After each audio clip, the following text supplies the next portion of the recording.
Sanjay Patil, Parkinson's warrior. For 16 years, Parkinson's disease robbed Sanjay Patil of everything: his movement, his independence, and his peace. This is a story of reclaiming it all. Sanjay underwent deep brain stimulation, a surgery that places electrodes in the brain connected to a pacemaker, delivering precise electrical current. In this video, his brain pacemaker is briefly switched off with his consent to show you the severe, incapacitating tremors he once lived with every single day.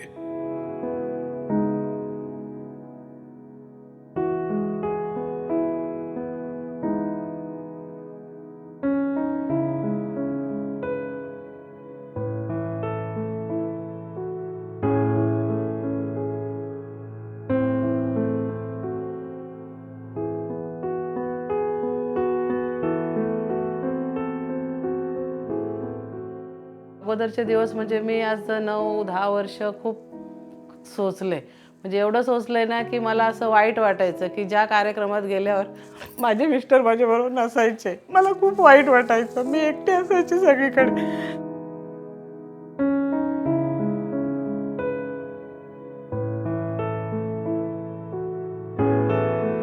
दोन 2009 पासून त्यांना थोडं right हाताला थोडं हे चालू झालं होतं. आणि थोडं चालू होता राईट हात होता लेफ्ट हाताला पण सुरू झालं. 2020 पर्यंत त्यांचा आजार जास्त वाढला. कुठे जायचं असेल तर त्यांना नेता येत नव्हतं मला. मी एकटी जायची सगळीकडे. तुम्हाला काय हवं आहे का? पाणी घेऊन येते का? जे मुलांचं शिक्षण असो किंवा गावाला कुठलाही कार्यक्रम असो, कोणाचं लग्न काही असो, पण त्यांना कुठेही मला नेता येत नव्हतं. कारण त्यांच्या हाताचा त्रासच एवढा असायचा की ते 4 माणसात गेले की त्यांचं स्टीमर चालू व्हायचं खूपच. मग आम्हाला सरांचं नाव भेटलं, डॉक्टर परेश दोशी. अपॉइंटमेंट घेऊन सरांशी बोलून सगळं हे करून नंतर त्यांचं ती सर्जरी केली. Tremor is the most common symptom for patients of Parkinson's disease. The fibers that conduct or control tremor pass through the subthalamic nucleus. And this is the symptom which we have worked upon for several years. And there have been several research papers, including various meta-analyses and various clinical studies to show that tremors can be effectively controlled by deep brain stimulation for Parkinson's disease.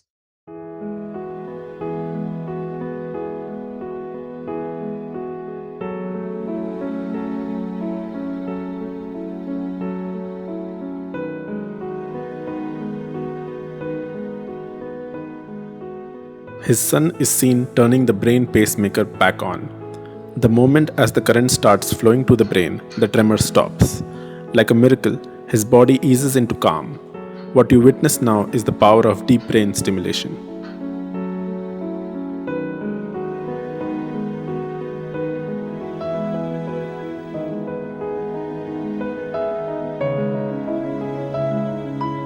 DBS surgery यांची केली. आणि DBS सर्जरीमुळे एवढे ते म्हणजे हे झाले. आणि जसलोक हॉस्पिटलमध्ये जाऊन आम्हाला खूपच त्यांचा फायदा झालेला आहे.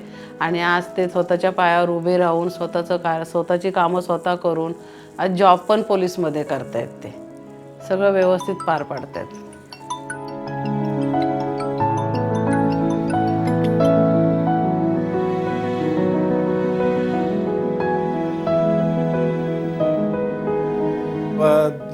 हॉस्पिटलला गेलो ना तेव्हा तिथे मला अक्षरशः तडफडत होतो मी.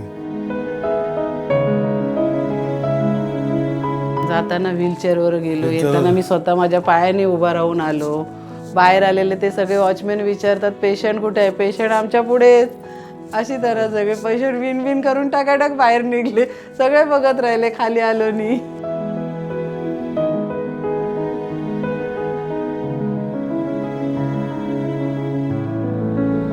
आम्हाला आज हा दिवस सोन्याचा बघला. 2 महिन्याने आता ते रिटायर आहेत. आणि हा दिवस आमच्यासाठी खूप महत्त्वाचा आहे आणि तो सरांमुळे आलेला आहे. म्हणून मी जसलोक हॉस्पिटल आणि डॉक्टर परेश दोशी यांचं खूप मनापासून आभार मानते. ऑपरेशन झाल्यामुळे व्यवस्थित झालं सगळं.